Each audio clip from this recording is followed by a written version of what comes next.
Abhinavji, I want to begin by asking you about probably the most burning policy question in front of the country right now, and that is the farm reform bills. And there is so much we could discuss there, including both the politics and economics of it. But I want to begin by asking you about the origin of things like the APMCs, the Essential Commodities Act, etc. How did all of these different frameworks and structures come into being? And why do we need to reform them? Yeah, but that's a very interesting question, Kamal. See, if you want to understand what is happening, we have to first understand that what has been the food policy of India. So, after independence, the objectives of Indian food policy was basically to ensure, first of all, the food security.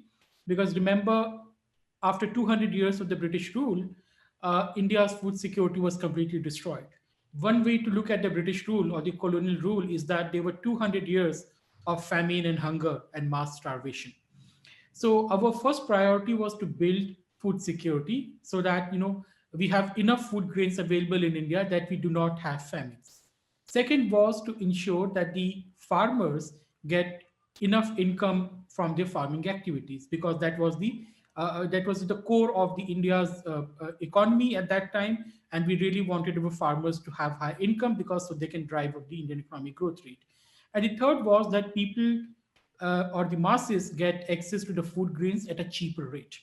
Now, these three objectives are very good in themselves, but there's a problem. The problem is that we cannot achieve all three of them simultaneously.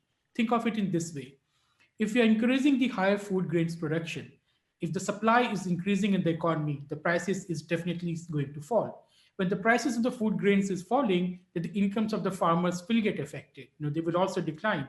And if in order to ensure that the farmers' income remain higher, we artificially increase the prices, the consumers will get hurt via higher inflation. Now, and this is the problem we have been trying to solve, and we have never been able to solve because all these three objectives are contradictory to each other in the sense that they're not negatively contradictory, but they're impossible to achieve simultaneously. So, what we did in the 1960s, basically, when we had two wars, we had two major famines in India, it became very clear that we have to do something about the food security in India because the 5 year plans had failed. It was clear by that time that they are not working, and we have made an error by going the way of this Nehru and Mahalanobis heavy industrialization policy. So, under Lal Bahadur Shastri, a program was initiated, which is now known as the Green Revolution. And the pillar of the Green Revolution was very simple that we're going to focus on certain areas, that is Punjab and Haryana, because they're closer to Delhi. And also, historically, in the last century, they had built extensive networks of irrigation canal. So they were quite fertile. And the agriculture was well developed as compared to the eastern part of India. So we focused there. We told them, that we are going to give you easy access to credit. We are going to give you easy access to water, electricity, and not only that, we are going to guarantee you that the state is going to buy whatever you produce at a minimum price. So that a minimum support price, not the minimum price, because that's a floor price. So we told them that you focus on wheat and rice. This is what we need for the public distribution system. So you grow wheat and rice. We are going to ensure that all of that is bought at a good enough price, which is now known as minimum support price, and that will be procured by the state under the Sarkari mandis, which is what you call APMCs today. So this was the entire system. The root or the origin of APMC basically goes back to the 19th century under the British rule, when they wanted to extract resources from Indian agriculture for the British industry.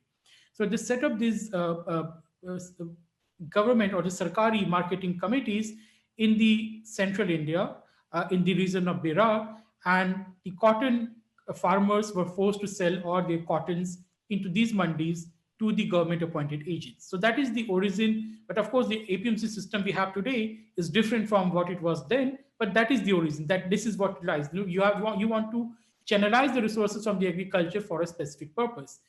Under PDS, APMC, we are also doing the same. We're channelizing the wheat and rice into PDS system through the APMC.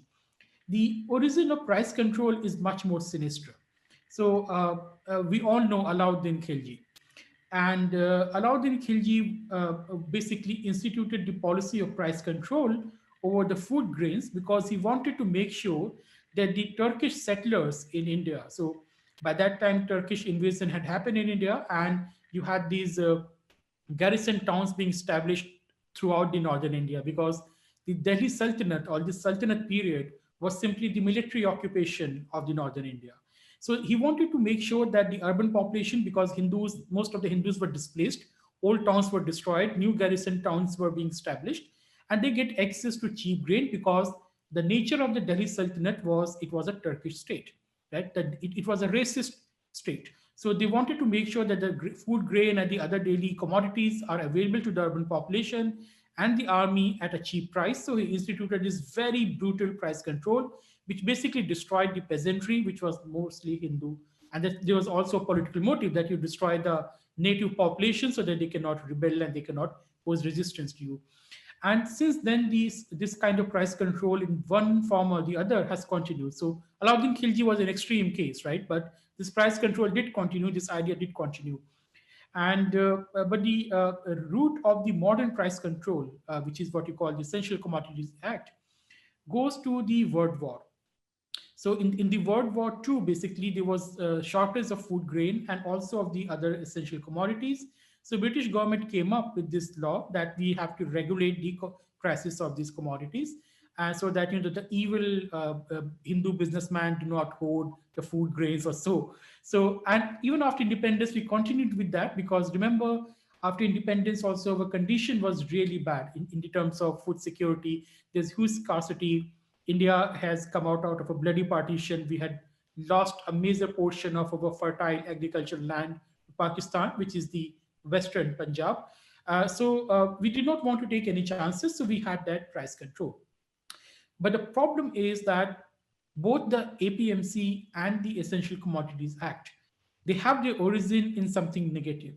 And something which has its origin in negative cannot work or cannot give you positive result, even though you repackage it and restructure it. So this is what we have been doing since the 1960s. And the result was, in short term, it was good because the food grains production actually boomed because farmers were incentivized and they were producing wheat and grain. But in the long term, what has happened is very devastating. Number one, MSP is artificially high price. So you are basically distorting the market prices. And remember, the prices in the economy are signals. They signal resource allocation. So if you distort the prices, you are distorting the resource allocation, which will have second order effect, third order effect on the economy, which might be very negative. And this is what has happened in Punjab and Haryana, that the cropping pattern has completely changed. The biodiversity of Punjab has been destroyed because everyone is growing wheat and rice because there is an artificially high MSP on that. And Punjab and this part of the India is basically water scarce region. People don't realize it. It's an arid region, and it's not meant for rice cultivation. But the Punjab farmers are growing basmati rice as well, which is very water intensive crop. So what is happening in Punjab that the water tables have been destroyed, fertility is declining. In fact, the condition is so bad that within next 20, 30 years, Punjab might be facing widespread drought. It might be a very disastrous situation for the entire northwestern India. And the fertility is declining. But in order to keep on increasing the production, because you have a perverse incentive in the form of the MSP, the Punjabi farmers are using lots of chemical fertilizers, pesticides, and so on, to the extent that Punjab today is the cancer belt of India. Right, the highest per capita cases of cancer are in Punjab. So this second order effect, third order effect of MSP is quite devastating. So we really need to move away from the MSP as such.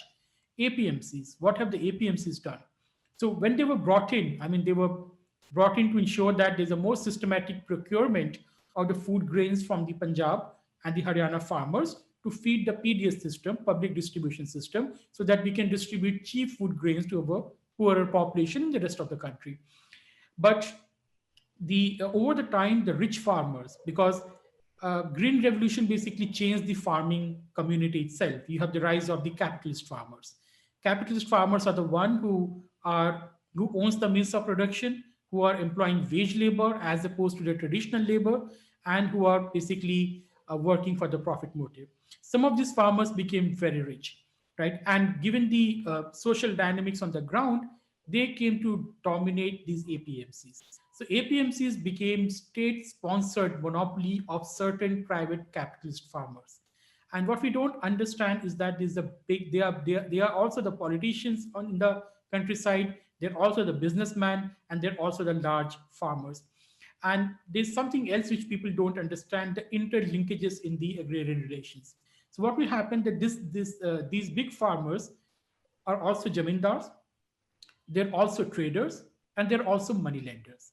So they will advance loans to the other farmers, other small farmers, or the tenants on their land, and the interest rate charged will be very high.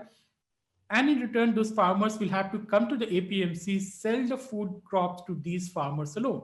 They have no freedom.